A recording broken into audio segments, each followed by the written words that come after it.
ಸುಗಂಧ, ದ್ರವ್ಯ ಮತ್ತು ಸುಂದರವಾದ ಭರವಸೆಗಳಲ್ಲಿ ಸುತ್ತುವರೆದಿದೆ. ಆದರೆ ಆಳವಾಗಿ ನಿಮ್ಮಲ್ಲಿ ಒಂದು ಭಾಗವು ಈಗಾಗಲೇ ತಿಳಿದಿದೆ. ಅವಳು ನಿಮ್ಮ ಜೀವನಕ್ಕೆ ಸೇರಿಸುತ್ತಿಲ್ಲ, ಅವಳು ಅದನ್ನು ಬರಿದು ಮಾಡುತ್ತಿದ್ದಾಳೆ. ಇದು ಮಹಿಳೆಯರ ಮೇಲೆ ಹಿಟ್ ತುಣುಕು ಅಲ್ಲ. ಅರ್ಹತೆಗಿಂತ ಕಡಿಮೆ ಸಹಿಸಿಕೊಳ್ಳಲು ಕಲಿಸಲಾದ ಪುರುಷರಿಗೆ ಇದು ಎಚ್ಚರಿಕೆಯ ಕರೆ. ಹಾಗಾಗಿ ಮಹಿಳೆ ನೀಡಬೇಕಾದ 5 ವಿಷಯಗಳನ್ನು ನಾನು ನಿಮಗೆ ಹೇಳಲಿದ್ದೇನೆ, ಮತ್ತು ಅವಳು ಸಾಧ್ಯವಾಗದಿದ್ದರೆ ಅವಳು ಪ್ರೇಮಿಯಲ್ಲ, ಅವಳು ಸಂಗಾತಿಯಲ್ಲ, ಅವಳು ನಿಷ್ಪ್ರಯೋಜಕ.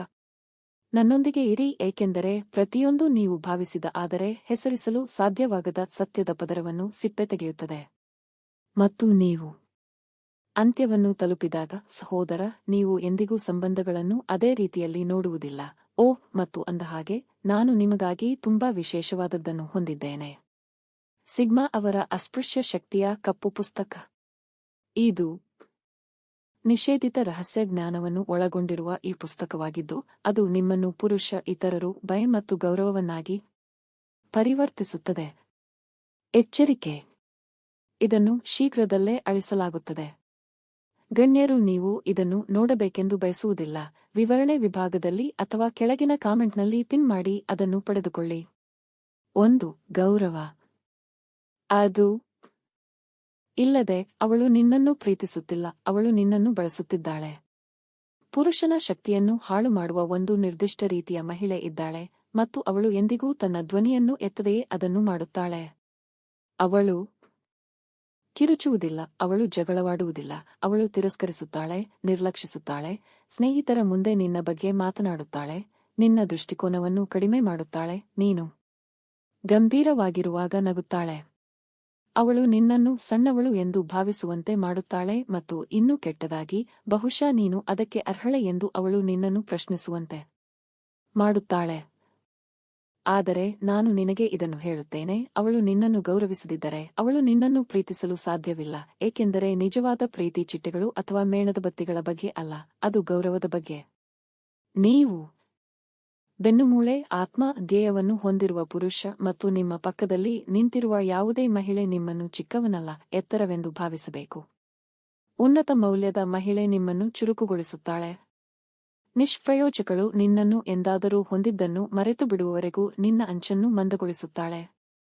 ಗೌರವವನ್ನು ಹಾರುವ ಮೂಲಕ ಗಳಿಸಲಾಗುವುದಿಲ್ಲ, ಇದು ಕನಿಷ್ಠ, ಮತ್ತು ಅವಳು ಅದನ್ನು ನೀಡಲು ಸಾಧ್ಯವಾಗದಿದ್ದರೆ, ನೀವು ಸತ್ಯವನ್ನು ಹೇಳುವಾಗ ಅವಳು ನಿಮ್ಮ ನೋಟವನ್ನು ಹಿಡಿದಿಡಲು ಸಾಧ್ಯವಾಗದಿದ್ದರೆ, ನೀವು ಬಲವಾಗಿ ಕಾಣಿಸಿಕೊಂಡಾಗ ಅವಳು ಧನ್ಯವಾದ ಹೇಳಲು ಸಾಧ್ಯವಾಗದಿದ್ದರೆ, ಅವಳು ನಿಮ್ಮ ಪ್ರೇಮಿಯಲ್ಲ, ಅವಳು ನಿಮ್ಮ ಭಾವನಾತ್ಮಕ ಸಾಲ. ದ್ವೇಷದಿಂದಲ್ಲ, ಆದರೆ ಅವಳು ಕಳೆದುಕೊಂಡದ್ದನ್ನು ಅರಿತುಕೊಳ್ಳುವ ರೀತಿಯ ಮೌನದಿಂದ ಅವಳನ್ನು ಕತ್ತರಿಸಿ. 2. ಶಾಂತಿ. ಅವಳು ಶಾಂತತೆಗಿಂತ ಹೆಚ್ಚಿನ ನಾಟಕವನ್ನು ತಂದರೆ ನೀವು ಮಹಿಳೆಯಲ್ಲ, ಬಿರುಗಾಳಿಯನ್ನು ಎಬ್ಬಿಸುತ್ತಿದ್ದೀರಿ. ಪ್ರಾಮಾಣಿಕವಾಗಿರಲಿ. ಕೆಲವು ಮಹಿಳೆಯರಿಗೆ ಅವ್ಯವಸ್ಥೆಯಿಲ್ಲದೆ ಹೇಗೆ ಬದುಕಬೇಕೆಂದು ತಿಳಿದಿಲ್ಲ. ಅವರು ಗಾಯಗೊಂಡ ಕಾರಣದಿಂದ ಅಲ್ಲ, ಆದರೆ ಭಾವನಾತ್ಮಕ ದಹನದ ಉತ್ತುಂಗವನ್ನು ಬಯಸುವುದರಿಂದ ಹೋರಾಡುತ್ತಾರೆ. ನೀವು ಕರೆ ಮಾಡುತ್ತೀರಿ, ಅವಳು ಉತ್ತರಿಸುವುದಿಲ್ಲ, ನೀವು ಮಾತನಾಡುತ್ತೀರಿ, ಅವಳು ಕಣ್ಣುಗಳನ್ನು ತಿರುಗಿಸುತ್ತಾಳೆ. ನಿಮಗೆ ಶಾಂತಿ ಬೇಕು, ಅವಳು ನಿಮಗೆ ಶಿಕ್ಷೆಯನ್ನು ನೀಡುತ್ತಾಳೆ. ಪರಿಚಿತವಾಗಿರುವಂತೆ ತೋರುತ್ತಿದೆ. ತನ್ನ ಕಾರ್ಯಾಚರಣೆಯಲ್ಲಿರುವ ಪುರುಷನಿಗೆ ಬೆಂಕಿ ಹಚ್ಚುವ ವ್ಯಕ್ತಿಯ ಅಗತ್ಯವಿಲ್ಲ, ಅದರ ಪಕ್ಕದಲ್ಲಿ ಯಾವಾಗ ಕುಳಿತುಕೊಳ್ಳಬೇಕೆಂದು ತಿಳಿದಿರುವ ವ್ಯಕ್ತಿಯ ಅಗತ್ಯವಿದೆ. ಅವಳು ಬೇಸರಗೊಂಡಿದ್ದಾಳೆ ಎಂದರ್ಥವಲ್ಲ, ಅವಳು ಪ್ರಬುದ್ಧಳಾಗಿದ್ದಾಳೆ ಎಂದರ್ಥ. ಅವಳು ನಿಮ್ಮ ಮನೆಯನ್ನು ಯುದ್ಧಭೂಮಿಯನ್ನಾಗಿ ಮಾಡದೆ ಸ್ವರ್ಗವನ್ನಾಗಿ ಮಾಡುವ ರೀತಿಯ ಮಹಿಳೆ ಎಂದರ್ಥ. ಏನಾದರೂ ತಪ್ಪಾದಾಗ ಯಾರು ಮಾತನಾಡುತ್ತಾರೆ? ನೀವು ಶಾಂತವಾಗಿದ್ದಾಗ ಯಾರು ಕೇಳುತ್ತಾರೆ? ನಿಮ್ಮ ಮೌನ ನಿರಾಕರಣೆ ಅಲ್ಲ ಎಂದು ಯಾರಿಗೆ ತಿಳಿದಿದೆ? ಅದು ಮರು ಮಾಪನಾಂಕ ನಿರ್ಣಯ. ಒಬ್ಬ ಮಹಿಳೆ ನಿಮಗೆ ಶಾಂತಿ ನೀಡಲು ಸಾಧ್ಯವಾಗದಿದ್ದರೆ ಅವಳು ನಿಮ್ಮ ವಿವೇಕವನ್ನು ಕಸಿದುಕೊಳ್ಳುತ್ತಾಳೆ.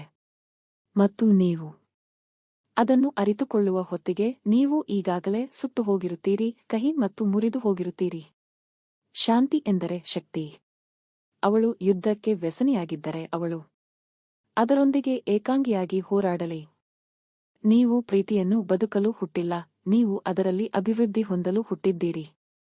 3. ಬೆಂಬಲ. ಅವಳು ನಿಮ್ಮನ್ನು ಬೆಂಬಲಿಸದಿದ್ದರೆ ಅವಳು ನಿಮ್ಮನ್ನು ಮುರಿಯುತ್ತಾಳೆ.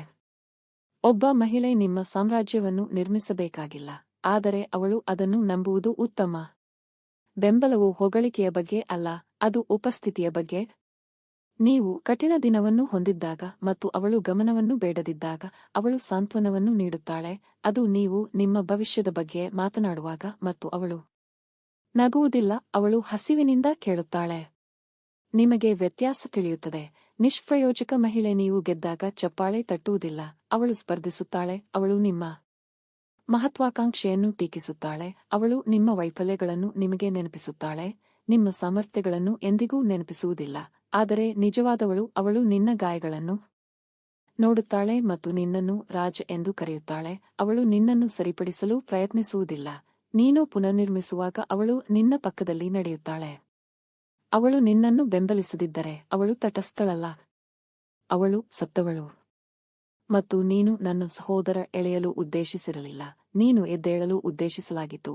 ನೀನು ಚಿಯರ್ಲೀಡರ್ಗಾಗಿ ಕೇಳುತ್ತಿಲ್ಲ, ನೀನು ಕಂದಕಗಳಲ್ಲಿ ಸಂಗಾತಿಗಾಗಿ ಕೇಳುತ್ತಿದ್ದೇನೆ. ಮತ್ತು ಅವಳು ಅದನ್ನು ಹೊತ್ತುಕೊಳ್ಳಲು ಸಾಧ್ಯವಾಗದಿದ್ದರೆ ಅವಳು ಇಲ್ಲದೆ ನೀನು ಯಶಸ್ವಿಯಾಗುವುದನ್ನು ಅವಳು ನೋಡಲಿ. 4 ವಾತ್ಸಲ್ಯ.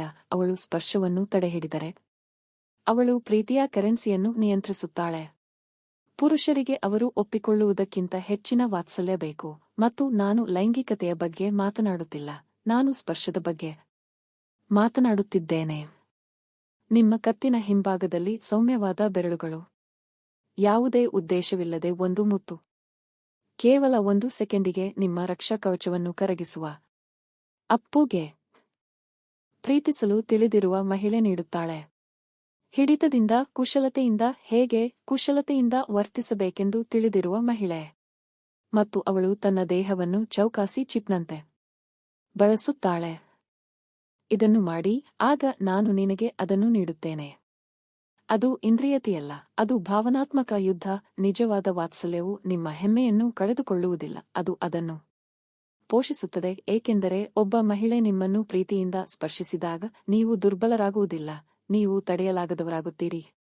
ಆದರೆ ಅವಳು ಸಾಮೀಪ್ಯವನ್ನು ಆಯುಧವನ್ನಾಗಿ ಮಾಡಿಕೊಂಡರೆ, ಅವಳು ನಿಮ್ಮನ್ನು ದೂರದಿಂದ ಶಿಕ್ಷಿಸಿದರೆ, ಅವಳು ನಿಮ್ಮನ್ನು ವಿಧೇಯರಾಗಿರಿಸಲು ನಿಮ್ಮ ಉಷ್ಣತೆಯ ಹಂಬಲವನ್ನು ಬಳಸಿದರೆ, ಅವಳು ನಿಮ್ಮನ್ನು ಪ್ರೀತಿಸುತ್ತಿಲ್ಲ, ಅವಳು ನಿಮ್ಮನ್ನು ತರಬೇತಿ ಮಾಡುತ್ತಿದ್ದಾಳೆ. ಮತ್ತು ನೀವು ಅವಳ ಸಾಕುಪ್ರಾಣಿಯಲ್ಲ, ನೀವು ಅವಳ ಪುರುಷ. ಅವಳು ಮರೆತುಬಿಡದ ಹೊರತು ನಿಮ್ಮ ಅನುಪಸ್ಥಿತಿಯೊಂದಿಗೆ ಅವಳಿಗೆ ನೆನಪಿಸಿ. 5 ನಿಷ್ಠೆ. ಇದಿಲ್ಲದೆ ಉಳಿದೆಲ್ಲವೂ ಸುಳ್ಳು. ನಿಷ್ಠೆ ಎಂದರೆ ಕೇವಲ ಮೋಸವಲ್ಲ, ಗಮನ ಸೆಳೆಯಲು ಇತರ ಪುರುಷರೊಂದಿಗೆ ಚೆಲ್ಲಾಟವಾಡುವುದಲ್ಲ, ಅದು ಅಪರಿಚಿತರಿಗೆ ಬಾಯಾರಿಕೆ ಬಲೆಗಳನ್ನು ಪೋಸ್ಟ್ ಮಾಡುವುದಲ್ಲ. ನೀವು ವಾದಿಸುವಾಗ ಅದು ನಿಮ್ಮ ಸ್ನೇಹಿತರಿಗೆ ನಿಮ್ಮ ಬಗ್ಗೆ ಕಸ ಮಾತನಾಡುವುದಿಲ್ಲ, ಅದು ನಿಮಗಾಗಿ ಇರುವುದು, ನೀವು ಅದನ್ನು ನೋಡಲು ಸುತ್ತಲೂ ಇಲ್ಲದಿರುವಾಗಲೂ ಸಹ. ನಿಷ್ಠಾವಂತ ಮಹಿಳೆ ಅಪರೂಪ. ಮಹಿಳೆಯರು ನಿಷ್ಠರಾಗಿರಲು ಸಾಧ್ಯವಿಲ್ಲ ಎಂಬ ಕಾರಣಕ್ಕಾಗಿ ಅಲ್ಲ, ಆದರೆ ಅವರ ಭಾವನೆಗಳಿಗೆ ಮಾತ್ರ ನಿಷ್ಠರಾಗಿರುವುದರಿಂದ, ಅವರ ಮಾತಿಗೆ ಅಲ್ಲ. ಅವಳು ನಿನ್ನನ್ನು ಪ್ರೀತಿಸುತ್ತಾಳೆ ಎಂದು ಹೇಳುತ್ತಾಳೆ. ಅದು ಅನಾನುಕೂಲವಾಗುವವರೆಗೆ ಅವಳು ನಿನ್ನನ್ನು ಗೌರವಿಸುತ್ತಾಳೆ ಎಂದು ಹೇಳುತ್ತಾಳೆ. ಉತ್ತಮ. ಯಾರಾದರೂ ನಡೆದುಕೊಂಡು ಹೋಗುವವರೆಗೆ ಅವಳು ನಿನ್ನವಳು ಎಂದು ಹೇಳುತ್ತಾಳೆ, ಅವಳ ಫೋನ್ ಬೆಳಿಗ್ಗೆ 1 ಗಂಟೆಗೆ ಕಂಪಿಸುವವರೆಗೆ. ಸಹೋದರ, ಇದನ್ನು 2 ಬಾರಿ ಓದಿ. ಅವಳು ನಿಷ್ಠೆಯಿಂದಿರಲು ಸಾಧ್ಯವಾಗದಿದ್ದರೆ ಅವಳು ಬೇರೆ ಯಾವುದನ್ನೂ ಮುಖ್ಯವಲ್ಲ, ಅವಳ ಸೌಂದರ್ಯವಲ್ಲ, ಅವಳ ಚುಂಬನಗಳಲ್ಲ, ಅವಳ ಒಳ್ಳೆಯ ದಿನಗಳಲ್ಲ, ಏಕೆಂದರೆ ನಿಷ್ಠೆಯನ್ನು ನಕಲಿ ಮಾಡಲು ಸಾಧ್ಯವಿಲ್ಲದ ಒಂದು ವಿಷಯ. ಅವಳು ಕೋಪಗೊಂಡಾಗ, ಪ್ರಲೋಭನೆಗೆ ಒಳಗಾದಾಗ ಅಥವಾ ಪರೀಕ್ಷಿಸಲ್ಪಟ್ಟಾಗ ಅದು ಕಾಣಿಸಿಕೊಳ್ಳುತ್ತದೆ. ಮತ್ತು ವಿಷಯಗಳು ನಿಜವಾದಾಗ ಅವಳು ಮಡಿಸಿದರೆ ಅವಳು ಎಂದಿಗೂ ನಿನ್ನನ್ನು ಪ್ರೀತಿಸಲಿಲ್ಲ. ನೀವು ಅವಳನ್ನು ಅನುಭವಿಸಿದ ರೀತಿಯಲ್ಲಿ ಮಾತ್ರ ನಿಷ್ಠರಾಗಿರಲು ಮಹಿಳೆಯನ್ನು ಎಂದಿಗೂ ಬೇಡಿಕೊಳ್ಳಬೇಡಿ. ಸರಿಯಾದವನು ನಿಮ್ಮ ಹೃದಯವನ್ನು ನೋಡುತ್ತಾನೆ ಮತ್ತು ಯುದ್ಧದಲ್ಲಿ ಕತ್ತಿಯಂತೆ ಅದನ್ನು ರಕ್ಷಿಸುತ್ತಾನೆ. ಮತ್ತು ಅವಳು ಸಾಧ್ಯವಾಗದಿದ್ದರೆ ಅವಳನ್ನು ಬಿಟ್ಟುಬಿಡಿ. ನೀವು ಜೋರಾಗಿ, ಸ್ಪಷ್ಟವಾಗಿ ಮತ್ತು ಸಂಪೂರ್ಣವಾಗಿ ಪ್ರೀತಿಸಲ್ಪಡಬೇಕಿತ್ತು. ಹೆಚ್ಚಿನ ಪುರುಷರು ನೋವಿನ ಮೂಲಕ ದಶಕಗಳ ಕಾಲ ಕಲಿಯುವುದನ್ನು ನೀವು ಕೇಳಿದ್ದೀರಿ, ಮತ್ತು ನೀವು ಈಗ ಇಲ್ಲಿದ್ದರೆ ನೀವು ಮೃದುವಾಗಿಲ್ಲ, ನೀವು ದುರ್ಬಲರಲ್ಲ ಎಂದರ್ಥ. ನೀವು ಸೌಕರ್ಯಕ್ಕಿಂತ ಸ್ಪಷ್ಟತೆಯನ್ನು ಆಯ್ಕೆ ಮಾಡುವ ಕೆಲವರಲ್ಲಿ ಒಬ್ಬರು. ನೀವು ಪರಿಪೂರ್ಣತೆಯನ್ನು ಕೇಳುತ್ತಿಲ್ಲ, ನೀವು ಉಪಸ್ಥಿತಿ, ಶಾಂತಿ, ನಿಷ್ಠೆ, ಗೌರವ, ಸ್ಪರ್ಶ, ಬೆಂಬಲವನ್ನು ಕೇಳುತ್ತಿದ್ದೀರಿ. ಅದು ಪರಿಶೀಲನಾ ಪಟ್ಟಿ ಅಲ್ಲ, ಅದು ಮೂಲಭೂತ ಮಾನವೀಯತೆ. ತಮ್ಮದೇ ಆದ ಮೌಲ್ಯವನ್ನು ಸಹ ಗೌರವಿಸದ ಯಾರಿಂದ ನಿಮ್ಮ ಮೌಲ್ಯವನ್ನು ಮಾತುಕತೆ ನಡೆಸಲು ನೀವು ಎಂದಿಗೂ ಬಿಡಬಾರದು. ಇದು ನಿಮ್ಮೊಳಗೆ ಏನನ್ನಾದರೂ ಕಲಕಿದರೆ, ಅದು ನೀವು ನಿಜವಾಗಿಯೂ ಯಾರೆಂದು ನಿಮಗೆ ನೆನಪಿಟ್ಟುಕೊಳ್ಳುವಂತೆ ಮಾಡಿದರೆ.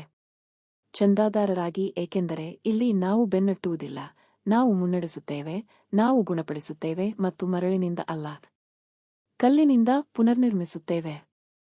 ಪದವನ್ನು ಕಾಮೆಂಟ್ ಮಾಡಿ ಸಾಕು. ನೀವು ಅರ್ಧ ಪ್ರೀತಿಗಳು, ನಕಲಿ ನಿಷ್ಠಾವಂತರು, ಸುಂದರ ಗೊಂದಲ ಸೃಷ್ಟಿಸುವವರೊಂದಿಗೆ ಅದನ್ನು ಅನುಭವಿಸಿದ್ದರೆ.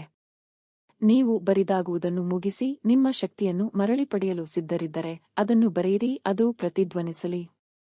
ನೀವು ಹೊರಡುವ ಮೊದಲು ಅವಳು ಕಳೆದುಕೊಂಡದ್ದನ್ನು ಅನುಭವಿಸಲಿ.